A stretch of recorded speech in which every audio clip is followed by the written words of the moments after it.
Yang pertama, trase jalan dibuat lurus, pendek, sedikit tikungan, dan kelandaian seminim mungkin. Selanjutnya, trase jalan sebaiknya menjauhi daerah aliran sungai. Apabila rencana trase jalan harus memotong sungai, diusahakan bentang sungai yang pendek, serta pembuatan jembatan dibuat tegak lurus sungai.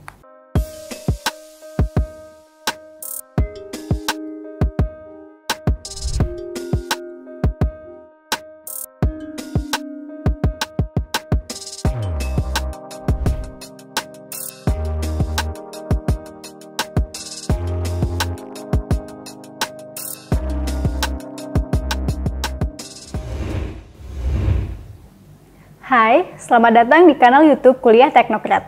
Bertemu lagi di pembelajaran dalam jaringan Universitas Teknokrat Indonesia bersama saya Vera Lestari di mata kuliah Rekayasa Geometri Jalan. Di video kali ini akan dibahas topik pembelajaran mengenai alinyemen horizontal. Untuk mendukung topik kita pada pembahasan di video kali ini, ada beberapa referensi yang bisa digunakan. Yang pertama, ada buku karya Sylvia Sukirman yang berjudul Dasar-Dasar Perencanaan Geometri Jalan, buku karya Sirwi L. Hendarsin yang berjudul Teknik Jalan Raya, buku karya Suwardo dan Imam Haryanto yang berjudul Perancangan Geometri Jalan, dan juga modul-modul serta peraturan dari Kementerian PUPR. Sebelum kita masuk ke materi pada pembahasan di video kali ini, mari kita ketahui bersama tujuan pembelajaran di video kali ini. Setelah mengikuti dan menonton video ini, rekan-rekan mahasiswa diharapkan mampu untuk menjelaskan apa itu trase jalan dan juga memahami bagaimana pembuatan trase jalan. Adapun materi yang akan kita bahas pada video kali ini adalah mengenai trase jalan, lengkung atau tikungan, gaya sentrifugal dan juga superelevasi. Baiklah, kita masuk di pembahasan kita yang pertama, yaitu trase jalan. Pernahkah kalian mendengar trase jalan? Trase jalan merupakan alinyemen horizontal. Alinyemen horizontal merupakan proyeksi sumbu jalan pada bidang horizontal. Trase jalan adalah salah satu persyaratan yang diperlukan dalam perencanaan geometri jalan. Karena dengan menetapkan satu lokasi trase jalan dari beberapa alternatif trase jalan yang disurvei, akan diperoleh trase jalan yang memenuhi persyaratan teknis dan menguntungkan bagi pengguna jalan serta masyarakat di sekitar trase jalan yang akan direncanakan. Lalu, bagaimana cara menentukan trase jalan? Ada beberapa hal yang perlu diperhatikan dalam pembuatan trase jalan. Ada beberapa tahapan kegiatan dan juga faktor-faktor yang mempengaruhi pembuatan trase jalan. Adapun beberapa tahapan kegiatan untuk perencanaan penentuan trase jalan antara lain pembentukan tim penentuan trase jalan, penyusunan dan pembahasan program kerja tim, pelaksanaan survei dan evaluasi serta pelaporan.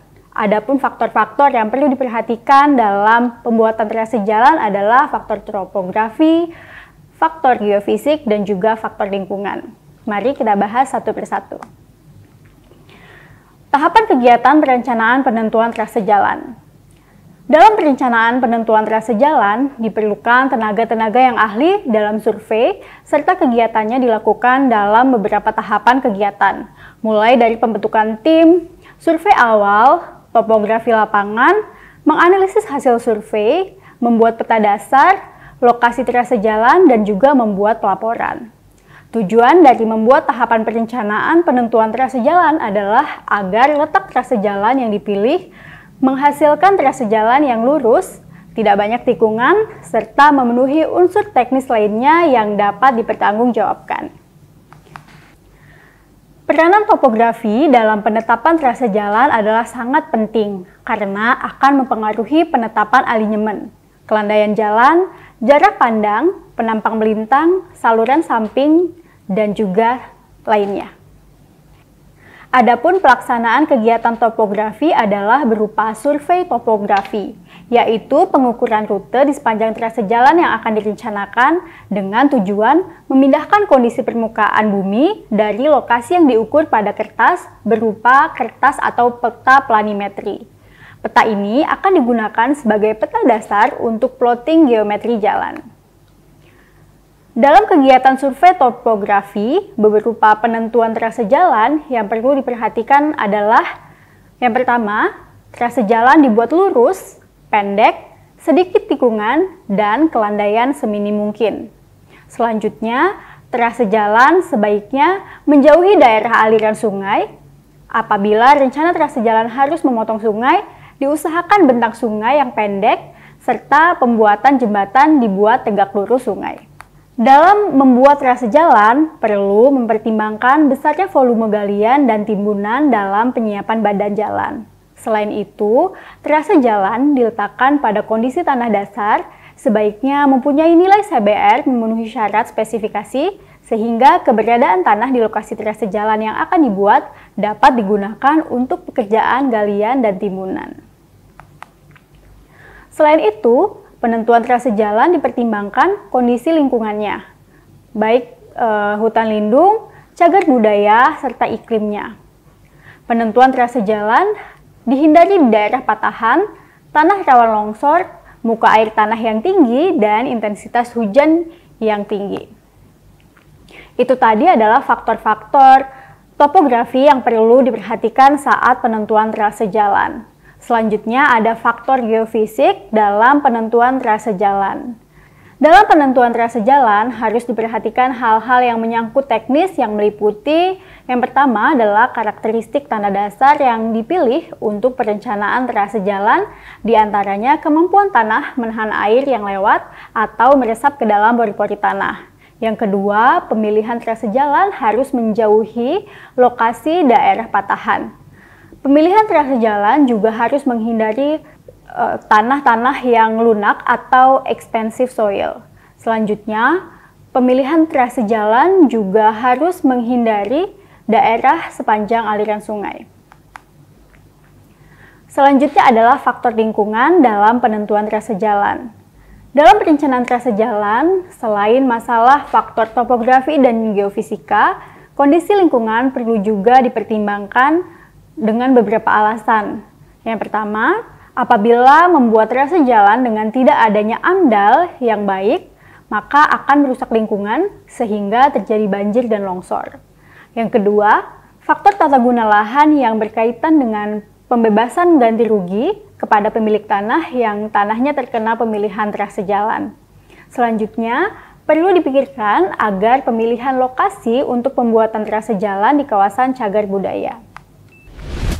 Baiklah, kita masuk ke materi atau topik pembahasan kita yang selanjutnya, yaitu bagian lengkung atau tikungan. Alinyemen horizontal tersusun atas garis lurus dan juga garis lengkung, atau lebih dikenal dengan istilah tikungan. Lengkung terdiri atas lengkung lingkaran atau full circle, lengkung peralihan atau spiral, atau gabungan lengkung lingkaran, dan juga lengkung peralihan atau spiral, circle, spiral. Ketajaman lengkung horizontal atau tikungan dinyatakan dengan besarnya radius lengkung atau R, atau dengan besarnya derajat lengkung atau D. Derajat lengkung atau D adalah besarnya sudut lengkung yang menghasilkan panjang busur. Radius lengkung atau R sangat dipengaruhi oleh besarnya super elevasi atau E dan koefisien gesek atau F, serta kecepatan rencana V, yang ditentukan untuk nilai super elevasi dan koefisien gesek melintang maksimum pada suatu kecepatan yang telah ditentukan akan menghasilkan lengkung tertajam dengan radius minimum atau R-min. Lalu, pada tikungan ada gaya-gaya yang terjadi, di antaranya adalah gaya sentrifugal. Gaya-gaya yang mengimbangi gaya sentrifugal pada lengkung adalah gaya gesekan melintang roda ban kendaraan yang sangat dipengaruhi oleh koefisien gesek atau F, dan juga super elevasi atau kemiringan melintang permukaan jalan atau dinotasikan dengan E. Selanjutnya, kita akan membahas super elevasi atau landai relatif.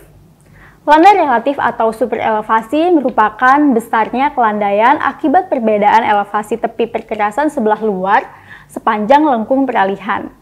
Perbedaan elevasi dalam hal ini hanya berdasarkan tinjauan atas perubahan bentuk penampang melintang jalan dan belum diperhitungkan terhadap gabungan dari perbedaan elevasi akibat kelandaian vertikal jalan.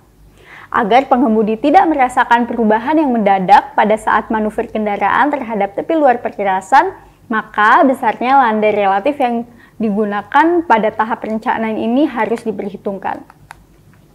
Kita ketahui bahwa pada bagian lengkung perlu dibuat super elevasi. Hal ini membantu adanya gesekan yang tujuannya untuk memunculkan komponen gaya berat kendaraan. Lalu, mengapa perlu dibuat super elevasi?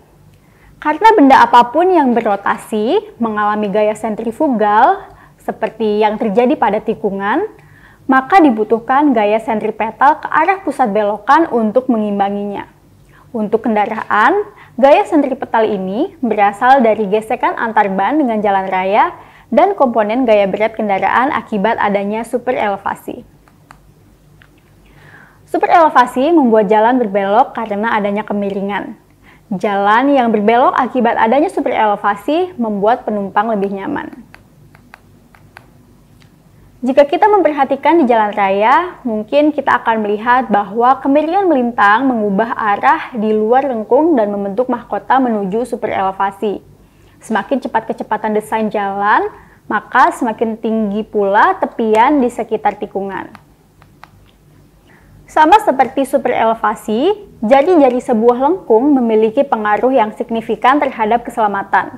Semakin tajam belokannya, semakin besar gaya sentripetal yang dibutuhkan untuk menjaga kendaraannya tetap di jalurnya.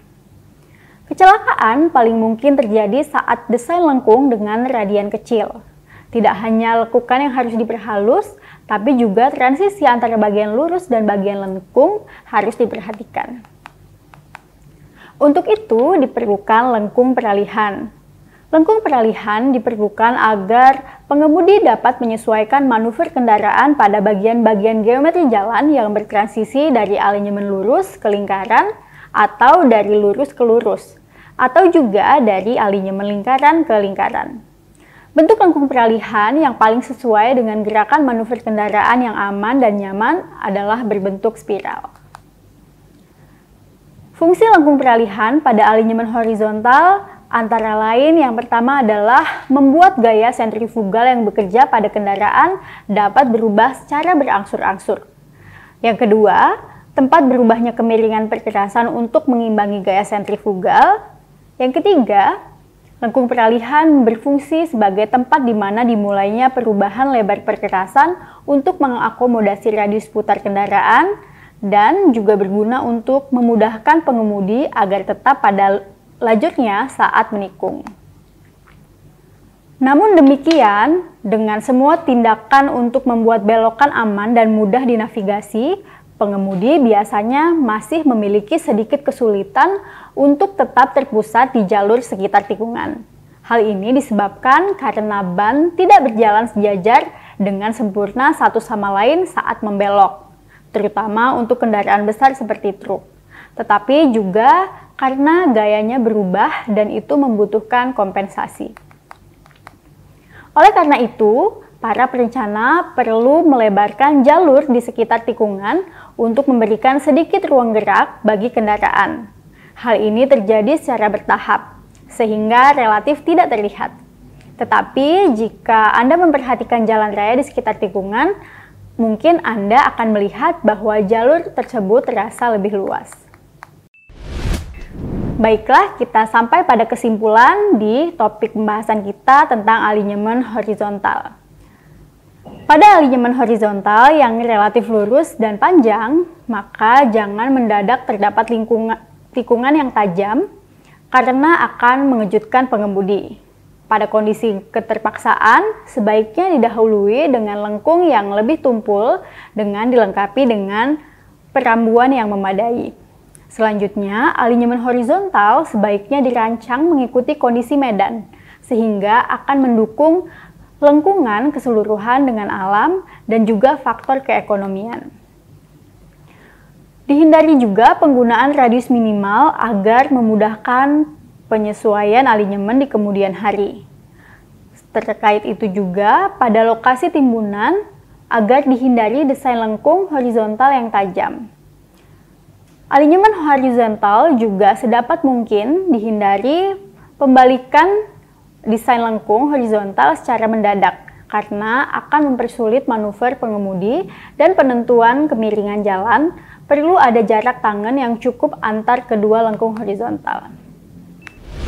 Demikianlah pembahasan kita mengenai alinyemen horizontal pada video kali ini. Jangan lupa like dan subscribe video ini. Sampai berjumpa lagi di video selanjutnya. Terima kasih sudah menyaksikan video pembelajaran ini. Jangan lupa like, komen, dan subscribe, serta nyalakan tanda loncengnya agar kalian tidak ketinggalan informasi update lainnya.